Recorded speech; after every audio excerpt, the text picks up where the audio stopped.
முதல் வாசகம். திருத்தூதர் யூதா எழுதிய திருமுகத்திலிருந்து வாசகம். அன்பார்ந்தவர்களே, நம் ஆண்டவர் இயேசு கிறிஸ்துவின் திருத்தூதர்கள் முன்னுரைத்த வார்த்தைகளை நினைவில் கொள்ளுங்கள். தூய்மைமிகு விசுவாசத்தை அடிப்படையாக கொண்டு உங்கள் வாழ்வை கட்டி எழுப்புங்கள். தூய ஆவியின் துணையுடன் வேண்டுதல் செய்யுங்கள். கடவுளது அன்பில் நிலைத்திருங்கள். என்றுமுள்ள நிலை வாழ்வை பெற நம் ஆண்டவர் இயேசு கிறிஸ்துவின் இரக்கத்தை எதிர்பார்த்திருங்கள். நம்பத் தயங்குவோருக்கு இரக்கம் காட்டுங்கள். வேறு சிலரை அழிவு தீயிலிருந்து பிடித்தெழுத்து காப்பாற்றுங்கள். மற்றும் சிலருக்கு இரக்கம் காட்டும் போது எச்சரிக்கையாயிருங்கள். ஊனியல்பால் கரைப்பட்ட அவர்களது ஆடையையும் வெறுத்து தள்ளுங்கள்.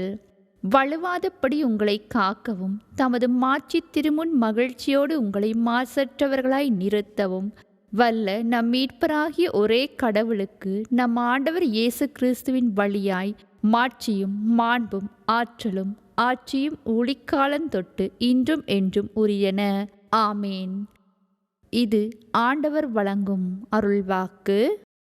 புனித மாற்கு எழுதிய நற்செய்தியிலிருந்து வாசகம். அதிகாரம் 11, இறைவசனங்கள் 27 தொடக்கம் 33 முடிய.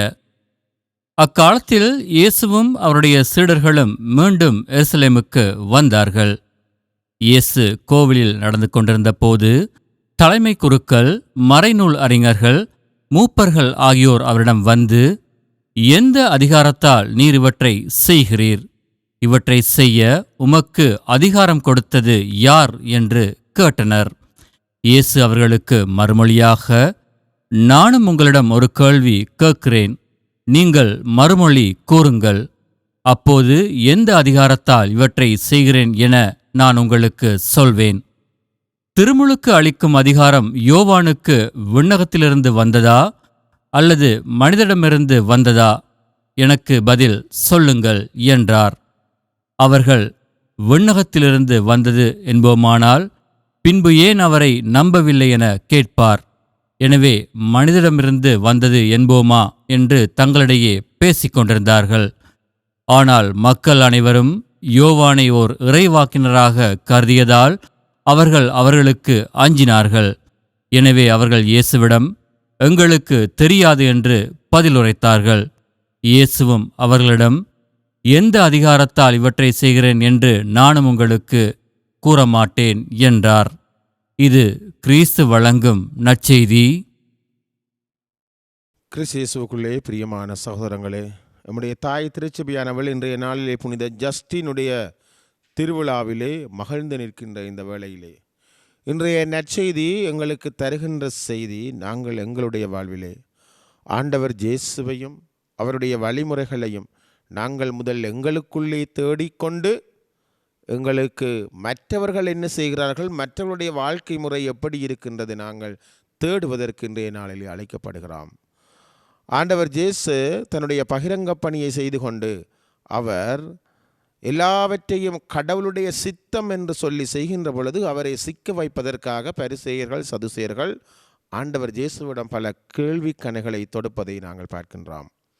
அவர்கள் கேட்கின்றார்கள், நீர் இந்த போதனைகளையும் இப்படியான செயற்பாடுகளையும் எந்த அதிகாரத்தை கொண்டு செய்கிறீர்? யார் உமக்கு இந்த அதிகாரம் தந்தது? நாங்கள் பார்க்கின்றோம், இந்த சதுசேயர்கள், பதுசேயர்கள் தங்களுடைய வாழ்விலே தாங்கள் செய்கின்ற செயற்பாடுகளை அவர்கள் அதிலே மகிழ்ச்சி கொள்ளாதவர்களாக, அதிலே அவர்கள் மகிழ்ச்சியை தேடாதவர்களாக ஆண்டவர் இயேசுவை சிக்க வைப்பதற்காக வெளியிலே சென்று தங்களுடைய மகிழ்ச்சியை தேடுவதை நாங்கள் பார்க்கின்றோம். நாங்களும் பல தடவைகளிலே எங்களுடைய வாழ்க்கையிலே நாங்கள் எங்களுக்குள்ளே இருக்கின்ற ஆண்டவரை, எங்களோடு பயணிக்கின்ற ஆண்டவரை, எங்களுக்கு எல்லாமாக இருக்கின்ற நம் ஆண்டவரை நாங்கள் எங்களிடம் தேடிக்கொள்ளாமல் வெளியிலே தேடுவதை நாங்கள் பார்க்கின்றோம். அதனால்தான் நாங்கள் பல இடங்களுக்கு ஓடோடி செல்லுகின்றோம். என்னுடைய வாழ்விலே மகிழ்ச்சி இல்லை, என்னுடைய வாழ்விலே சந்தோஷம் இல்லை, நான் கேட்பது எனக்கு கிடைப்பதில்லை, நான் மிகவும் கவலைப்படுகிறேன், கஷ்டப்படுகிறேன் என்று சொல்லி மற்றவர்களுக்கு அதை சொல்லி நாங்கள் எங்களுடைய மகிழ்ச்சியை வெளியிலே தேடுவதை சம்பாதிப்பதை நாங்கள் பார்க்கிறோம். ஆனால் ஆண்டவர் இயேசு இன்றைய நாளிலே என்னையும் உங்களையும் பார்த்து கேட்கின்றார், நாங்கள் மகிழ்ச்சியாக வாழ, நாங்கள் சந்தோஷமாக வாழ, நாங்கள் எங்களுடைய தேடுதல்களை முதல் ஆரம்பிக்க வேண்டும். எங்களுக்குள்ளே நாங்கள் தேடுதல்களை ஆரம்பிக்கின்ற பொழுது, நான் யார், நான் இப்படியாக இருப்பதற்கு எனக்கு அதிகாரம் எங்கிருந்து வந்திருக்கிறது, யார் என்னை வழிநடத்துகிறார், யார் எனக்கு எல்லாமாக உந்து சக்தியாக இருக்கின்றார் என்று சொல்லி நான் முதலில் எனக்குள்ளே தேடுதலை ஆரம்பிக்கின்ற பொழுது நிச்சயமாக நாங்கள் எங்களை கண்டுகொள்வோம். அதே நேரத்திலே ஆண்டவர் இயேசுவை கண்டுகொள்வோம், மகிழ்ச்சியான வாழ்வு வாழ்வோம் என்பதில் எந்தவித சந்தேகமும் இல்லை.